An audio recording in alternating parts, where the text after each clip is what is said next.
Welcome back.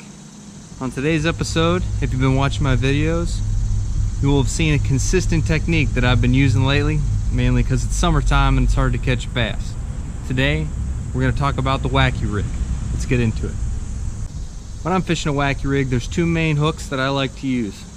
Any standard wacky rig hook. I believe this is an owner. I love VMCs, Gamakatsus. I really haven't found one that I really dislike. And the other style is what they call a flick shake. Looks like this. It's the same deal, it's just got a ball head on it. A little jig head lets it get down a little faster if you're fishing it in a little deeper water, or you're trying to cover more water. When you're throwing a standard wacky rig hook, it is really hard to cover water with it. I mean, you really got to isolate and pick your targets, you sight fish, things of that nature. But those are the two that are really going to cover all your bases. They do make weedless in both of these. I try and use an open hook as much as possible, mainly just because I want to get an exposed hook, in my opinion, get you the best hookup ratio you're going to get. I mean, if I can get away with it, I'm going to use an open hook everywhere. When I throw a wacky rig, like most guys, I throw a stick bait. I prefer a 5-inch stick bait. I think that you get the most action out of a 5-inch. They do make them in 3 and 4. I mean, and you can throw some other different plastics on it, like a Zoom trick worm, things of that nature. But what you're going to want to do is you're going to want to take this bait, you're going to want to hook it right in the center. And the reason for that is when you throw it, when it comes to the water column, it's going to bow like this. It's going to get that wiggle in it. And as it falls, it just looks like an earthworm.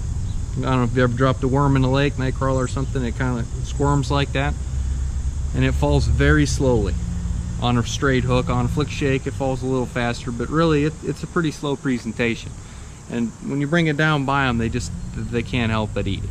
When you're rigging this bait, you just take your regular wacky rig hook, whatever brand you prefer. You take your 5-inch stick bait and you just hook it right through the middle, like I was talking about earlier. Looks just like that. And that gives it that nice wiggle when it falls down. And like I said, on this, it's going to fall on a straight hook, it's going to fall very slowly. Yamamoto Senkos are loaded with salt, they fall a little faster. But pretty much any stick bait, you're going to hook it just like that, right in the center. Same with the flick shake. When I'm using this rig, I like to use natural colors. Like this is watermelon red fleck.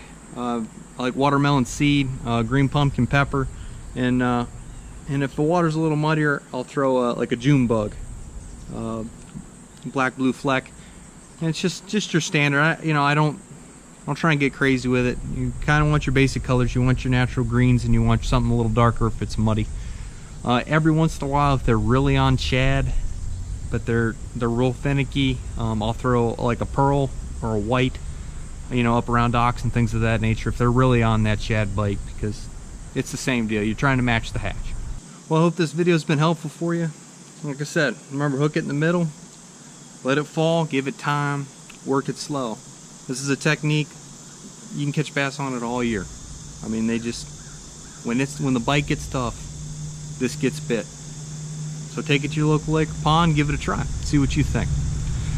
If you like the video, by all means, please subscribe, like the video, leave a comment, let me know what you think. You have a great day. I'll catch you later.